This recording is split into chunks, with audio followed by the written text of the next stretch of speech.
मैं एक कॉलेज से निकाल दिया गया था क्योंकि कॉलेज के अध्यापक परेशान आ गए, प्रिंसिपल परेशान आ गया। उसने कहा कि तुम्हारे साथ सिवाय झंझट के कुछ नहीं। जो प्रोफेसर आता है वही कहता है कि या तो ये लड़का रहे या हम नौकरी छोड़ते। तुम ऐसे सवाल खड़े करते हो। अब तुमने कल एक प्रोफेसर को पूछा है कि क्या तुम सिद्ध कर सकते हो कि तुम अपने बेटे के ही बाप हो? बोलो, ये कोई सवाल है? मैंने कहा कि पहले आप ये पूछो कि उसने क्या कहा था। उसने कहा था कि मैं जब तक किसी चीज को सिद्ध ना करूं मानता ही नहीं। और उसका लड़का भी मेरी क्लास में पढ़ता। तो मैंने कहा कि ठीक है, मामला तय हो जाए, तुम ये सिद्ध करके बताओ कि लड़का तुम्हारा ही है। बस वो एकदम नाराज हो गया। मैंने कहा उसने ही कहा था, उसने ही भड़काया मुझे। शरारत वो करे, फंसे मुंह, ये कोई बात है? बुलाओ उसको। पूरी कक्षा गवाह है कि उसने ही कहा था कि मैं जब तक किसी बात को सिद्ध न कर लूं मानता नहीं। मैं वैज्ञानिक बुद्धि का आदमी। तो मैंने कहा कि मैं भी वैज्ञानिक बुद्धि का हूं। ये लड़का तुम्हारा है? तुम्हें पक्का भरोसा है? किस आधार पर भरोसा है? तुम्हारे पास कोई प्रमाण है? बस वो एकदम बौखला गया और कहा कि तुम क्लास से निकल जाओ। मैंने कहा मैं नहीं निकलूंगा, पहले तुम सिद्ध करो। अगर तुम सिद्ध कर दोगे लड़का तुम्हारा, मैं सदा के लिए क्लास से निकल जाऊंगा, बात खत्म। फिर मुझे नहीं पढ़ना। फिर क्या पढ़ना है? यही पढ़ने आया था।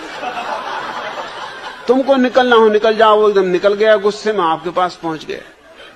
प्रिंसिपल थोड़ी देर सोचता रहा। उसने कहा कि बात तो तुम ठीक कहते हो, मगर ये बात ऐसी कि मैं भी सिद्ध नहीं कर सकता। मेरे भी लड़के। ये तुम झंझटों की बातें खड़ी करते हो। तुम यहां से छोड़ ही दो, दूसरे कॉलेज में चले जाओ।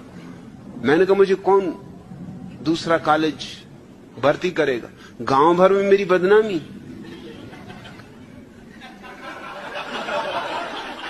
कौन मुझे कॉलेज में लेगा? आप सिफारिश करोगे? आप लिख के दो। मैंने कहा कि मैं लिख के नहीं दे सकता, क्योंकि मैं लिख के दूं कल तुम वहां कोई गड़बड़ करो। गड़बड़ तुम करोगे। मैंने कहा वो मैं लिख के दे सकता हूं कि करूंगा।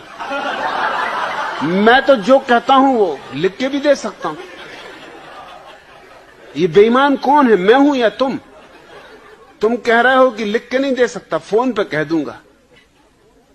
अरे जब फोन पे कह सकते हो लिख के, जब फोन पे कह सकते हो लिख के दे दो।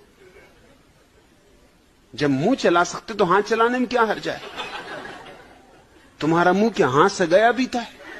देखो तुम फिर गड़बड़ की बातें तुमने शुरू कर दी। इन्हीं झंझटों की बातों के कारण हम तुम्हें अलग कर रहे हैं। तुम बात में से बात निकाल लेते हो। तो मुझे एक कॉलेज में जाके, सबसे गांव का रद्दी कॉलेज था, जहां कोई जाते ही नहीं था, मैंने सोचा वही मुझे जगह देंगे। पर मुझे कोई फिक्र भी नहीं थी। मैंने कहा चलो वहीं निपटेंगे। गया तो प्रिंसिपल घर पर पूजा कर रहे थे। वो दुर्गा के भक्त थे, काली के भक्त। जय काली जय काली। और भक्ति नहीं थे, मतलब शरीर से भी बिल्कुल काली के ही भक्त थे। बिल्कुल काले कलूथरे, मोटे, भयंकर भयंकर।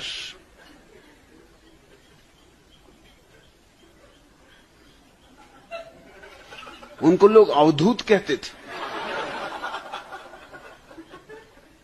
एकदम जय काली ऐसा उद्घोष कर रहे थे कि सारा मोहल्ला कपा जा रहा था। मैं बाहर बैठा रहा, सुनता रहा। मुझे भर्ती होना था। जब वो बाहर निकले, मैंने उनसे कहा कि मैंने बहुत भक्त देखे, मगर आप जैसा भक्त नहीं देखा।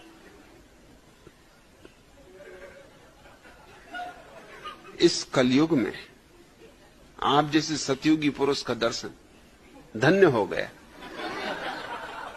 उन्होंने कहा बेटा तू पहला युवक है जो मुझे पहचान पाया। आज तक मुझे कोई नहीं पहचान पाया। अरे दूसरों की क्या, मेरे घर के, मेरे बेटे, मेरी पत्नी, मेरे भाई, कोई मुझे नहीं पहचानते। समझते ये पागल है। मैंने कहा वो सब पागल। आप परमहंस।